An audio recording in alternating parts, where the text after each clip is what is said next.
ದ್ವೇಷ ಭಾಷಣ ಕಾಯ್ದೆ ವಿರುದ್ಧ ಹಾವೇರಿ ನಗರದಲ್ಲಿ ಮಾಜಿ ಕೃಷಿ ಸಚಿವ ಬಿಸಿ ಪಾಟೀಲ್ ತೀವ್ರ ವಾಗ್ದಾಳಿಯನ್ನ ನಡೆಸಿದ್ದಾರೆ.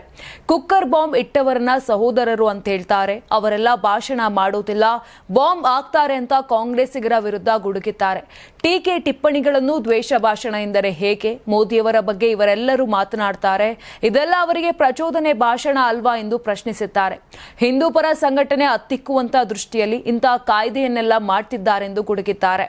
ಮಾತಾಡಿದ ತಕ್ಷಣ ದ್ವೇಷ ಅಂತಾರೆ. ಗೊತ್ತಿಲ್ಲದೆ ಬಾಂಬ್ ಹಾಕೋರ್ನ ಇವ್ರು ದ್ವೇಷ ಅಂತ ಹೇಳಲ್ವಲ್ಲ, ಅವ್ರ ಸಹೋದರರು ಅಂತ ಹೇಳ್ತಾರೆ. ಕುಕ್ಕರ್ ಬಾಂಬ್ ಇಟ್ಕೊಂಡವ್ರನ್ನ ನಮ್ಮ ಸಹೋದರರು ಅಂತ ಹೇಳ್ತಾರೆ. ಅವ್ರು ಭಾಷಣ ಮಾಡೋದಿಲ್ಲ, ಬಾಂಬ್ ಹಾಕ್ತಾರೆ. ಇವ್ರು ಮಾತಲ್ಲಿ ಬಾಂಬ್ ಹಾಕಿದ್ದೆ ಅದೇ ದೊಡ್ಡ ವಿಷಯ ಅಂತ ಹೇಳ್ಕೊಂಡ್ರೆ ಹೆಂಗೆ? ಅದೇನು ಮಾತಲ್ಲಿ ಟೀಕೆ ಟಿಪ್ಪಣಿಗಳು ಇದ್ದೇ ಇರ್ತವೆ. ಬನ್ನಿ, ಟೀಕೆ ಟಿಪ್ಪಣಿಗಳನ್ನು ದ್ವೇಷ ಭಾಷಣ ಅಂದರೆ ಇವರು ಸಾಕಷ್ಟು ಮಾಡಿದ್ದಾರೆ. ಈಗ ಮೋದಿಯವ್ರ ಬಗ್ಗೆ ನಿನ್ನೆ ಮಾತಾಡಿದ್ದಾರೆ. ಮೋದಿಯವರ ಸಂಸ್ಕಾರ ಏನದು, ಗುಂಡಿ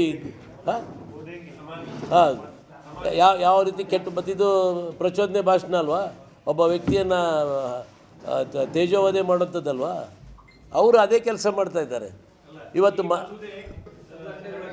ವಿಶೇಷವಾಗಿ ಹಿಂದೂ ಪರ ಸಂಘಟನೆಗಳನ್ನು ಹಣಿಲಿಕ್ಕೆ ಮಾಡಿದಂಥದ್ದು ಇದು ಮಾಡಿದಂಥದ್ದು ವಿಶೇಷವಾಗಿ ಹಿಂದೂ ಪರ ಸಂಘಟನೆಗಳನ್ನು ಹತ್ತಿಕ್ಕಬೇಕು ಅನ್ನೋಂಥ ದೃಷ್ಟಿಯಲ್ಲಿ ಮತ್ತು ಇನ್ನೊಬ್ಬರನ್ನ ತುಷ್ಟೀಕರಣ ಮಾಡಬೇಕು ಅಂತೇಳಿ ಆ ದೃಷ್ಟಿಯಿಂದ ಮಾಡ್ತಾಯಿದ್ದಾರೆ.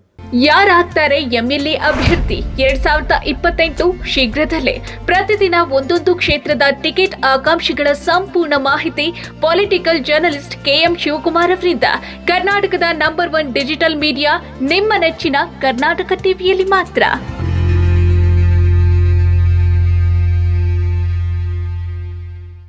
ನೀವು ಸಣ್ಣ ಆಗಬೇಕಲ್ವಾ? ಅದು ಒಂದು ಉತ್ತಮ ಆಹಾರದಿಂದ ಸಣ್ಣ ಆಗಬೇಕಲ್ವಾ? ಪ್ರತಿದಿನ ನಮ್ಮ ಜೀನಿ ಸ್ಲಿಮ್ನ ಯೂಸ್ ಮಾಡಿ ಯಾವುದೇ ಸೈಡ್ ಎಫೆಕ್ಟ್ ಇಲ್ದಂಗೆ ನೀವು ಸಣ್ಣ ಆಗ್ತೀರಾ.